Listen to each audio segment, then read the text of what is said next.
Olá, sexto ano, tudo bem? Hoje estamos novamente com uma aula de arte, aula 11. Eu sou a professora Aline e hoje falaremos dos elementos cênicos. Para isso, trouxe algumas coisinhas.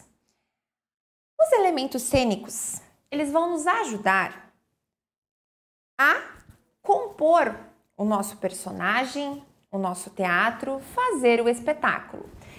Então, com pouca coisa, eu posso ser a Chapeuzinho Vermelho ou mudar, por que não? E apenas mudando alguma coisa do meu vestuário, me tornar um homem, um executivo ou algo parecido. O que eu quero explorar com isso, então? Que esses elementos cênicos vão nos ajudar a melhorar a performance teatral, a criar e compor o espetáculo de um modo geral. Como objetivos, temos explorar diferentes elementos envolvidos na composição dos acontecimentos cênicos, experimentar a gestualidade e as construções corporais e vocais, compor improvisações e acontecimentos cênicos com base em textos dramáticos ou outros. Então, dentro desses elementos que constituem essa linguagem teatral, porque quando a gente fala assim, no teatro em si não é só a interpretação, somente a entonação da voz, e tem uma série de outros elementos que fazem parte, né, dessa linguagem artística, então, para ela se completar e se tornar um espetáculo. Vamos explorar, então, um pouco a personagem, o figurino, que é o que eu utilizei aqui no início, a maquiagem, muito importante também, e também com ela a gente pode fazer algumas... fugiu a palavra agora. A gente utiliza para mudar, não só para decorar, ornamentar, mas para mudar a pessoa, mudar a fisionomia e utilizar então desse como um recurso a mais, além do figurino que a gente já tem, né? O cenário, super importante, que vai então contextualizar o que está acontecendo. A sonoplastia, muito importante também, que é a parte da sonorização da história, os efeitos sonoros, a iluminação e os objetos de cena, que aí já não são o cenário em si, mas os adereços, por exemplo, a cesta da Chapeuzinho Vermelho. Então vamos lá explorar um pouco cada elemento. Antes, vamos ver um trecho, né? Eu vou pedir para que vocês pausem um pouquinho esse vídeo, assistam esse trecho do espetáculo infantil A Bruxinha que Era Boa, tá? De 2014, de Maria Clara Machado, com direção de Cacá Maurté. Assistam esses trechos do espetáculo que nós vamos conversar um pouquinho sobre ele. Então, se você assistiu, viu ali os trechos selecionados, se observando só o cenário, o figurino, a iluminação, que a peça é muito rica em tudo isso, né? A música, os objetos que aparecem no vídeo, é possível identificar, né, só olhando esses elementos, quem são as personagens, onde elas estão, né, o que elas estão fazendo. Então, só observando toda esta produção, sem nem conhecer a história toda, você já se localiza, né? Será que sem esses elementos, será que se fosse uma pessoa apenas cantando a música, será que não ia ficar meio sem graça? Ia ter o mesmo impacto do que toda aquela produção?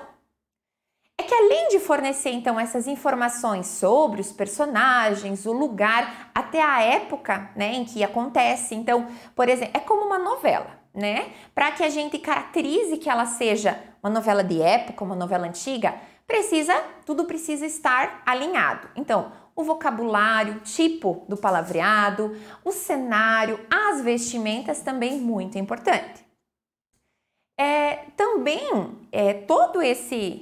Todos esses elementos juntos vão também causar a sensação esperada do espetáculo, né? Vão trazer uma emoção que se espera. Então, tudo isso é tão importante para que uma coisa complete a outra. O personagem em si. Então, Os atores, né, o ator ou a atriz, eles interpretam um personagem, tá? E eles podem ser o que eles quiserem, né?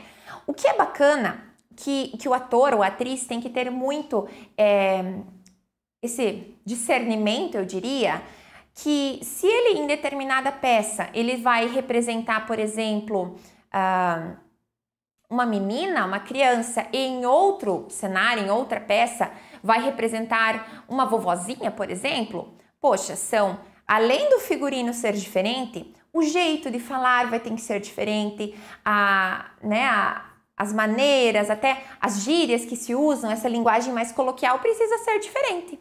Então, além de toda a composição, o ator precisa ter muito esse jogo de cintura, digamos assim, para uma hora ter uma postura e outra, para ser várias pessoas ao mesmo tempo.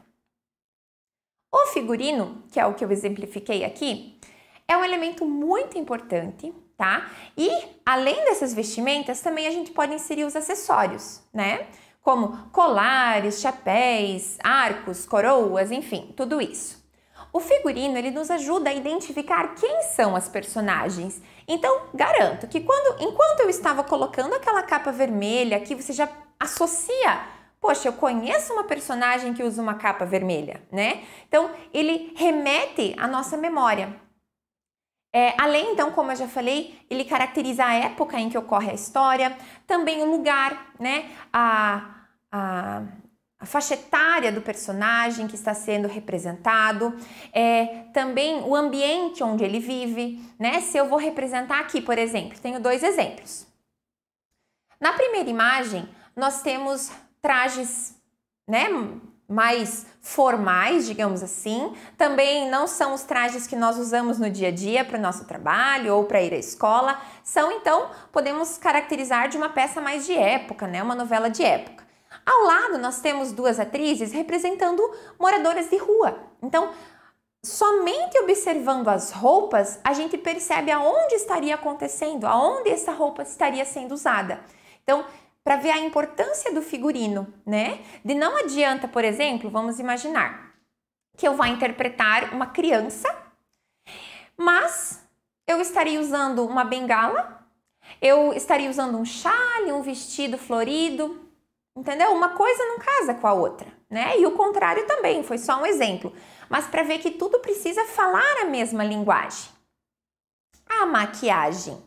Agora lembrei o termo que eu queria ter usado no início. A maquiagem, ela pode causar esses efeitos especiais, né? Pode se colocar, então, cicatrizes, mudar o formato do rosto, colocando aí esses apliques e tudo mais. Ela vai valorizar e complementar todo o figurino e os acessórios que estarão sendo usados, né? Então, como o próprio texto comenta, né? Ela pode trazer essas marcas e machucados. Então, quantas vezes, né, a gente assiste um filme, alguma coisa que o personagem foi lutar, foi pra guerra e aparece todo machucado, né, com vários hematomas. Então, olha o poder de uma boa maquiagem, né? Aqui tem os outros exemplos, desculpem, que eu trouxe quando as peças, elas utilizam animais. Então, olha só, aqui eu fiz um recorte, né, mais aproximado das duas imagens, onde nós vemos o leão, né, o que seria um gatinho, acredito eu, mas a importância que elas têm para complementar tudo isso. Outro exemplo também que dá um tchan a mais, não dá? Se a pessoa apenas estivesse usando a roupa, não seria tão completo quanto, né? Com toda essa maquiagem envolvida. O cenário. Aqui quero abrir um parêntese, que o cenário, além dele ter que ter a ver com a peça que está sendo encenado, ele também, dependendo de como vai decorrer, ele precisa ser algumas vezes neutro. Porque digamos que numa peça onde não vá acontecer a troca de cenário ou a troca de peças, a história precisa estar, né, estar acontecendo num local, num cenário em que faça sentido do começo ao final, né? Por exemplo, se eu vou encenar Chapeuzinho Vermelho, por exemplo, né? a história se passa, né, o clássico se passa numa floresta. Então, eu posso ter um único cenário para uma peça toda.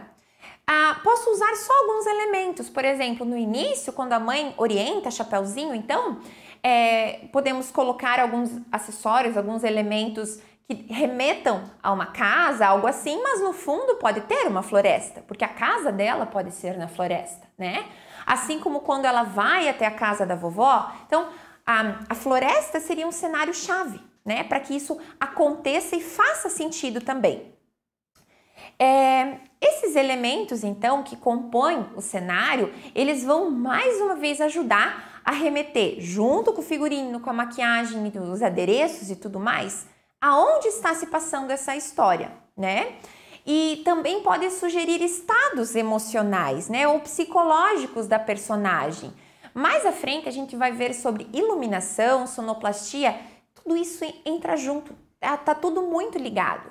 Porque se eu quero remeter a uma cena, né, que a personagem está triste, está pensativa, então eu não vou ter lá luzes coloridas e balões ao fundo, tá? A não ser que seja essa a intenção. Mas o que eu quero me referir que tudo precisa se encaixar muito bem. Alguns exemplos, né, de cenários. Nós temos aqui ao lado umas nuvens, né, um céu meio nebuloso de uma peça, e ao lado um cenário bem colorido, onde a gente vê, além do cenário em si, a vestimenta, né, o vestuário dos personagens, alguns deles com maquiagens também, para ver como, juntando tudo isso, forma um belo espetáculo. A sonoplastia, então. Esse conjunto de sons, ruídos, músicas, né, esses efeitos sonoros, eles são, então, utilizados para enfatizar essas emoções ou a própria ação da personagem, né? E ele vai guiando esses acontecimentos. Então, imaginem, eu gosto de usar o exemplo de um filme de terror. Eu faço muito a comparação, né, sendo elementos cênicos do teatro, mas com a própria televisão, uma novela, um filme, porque vai ser gravado, mas trata-se do mesmo estilo, né, que utiliza o cenário, o figurino, esses elementos todos. Então imaginem um filme de terror sem os efeitos sonoros. Acho que nem seria de terror, né? Então, aquele ranger da porta abrindo, né, aquele vento uivando pelas janelas, então tudo isso causa uma sensação, né, junto com os outros elementos, e isso é, então, a grande importância dessa sonoplastia. Aqui vou deixar um vídeo de exemplo para vocês, então. É uma peça da companhia Coisas Nossas de Teatro. Percebam nesse vídeo como a harmonia, né, entre peça e música.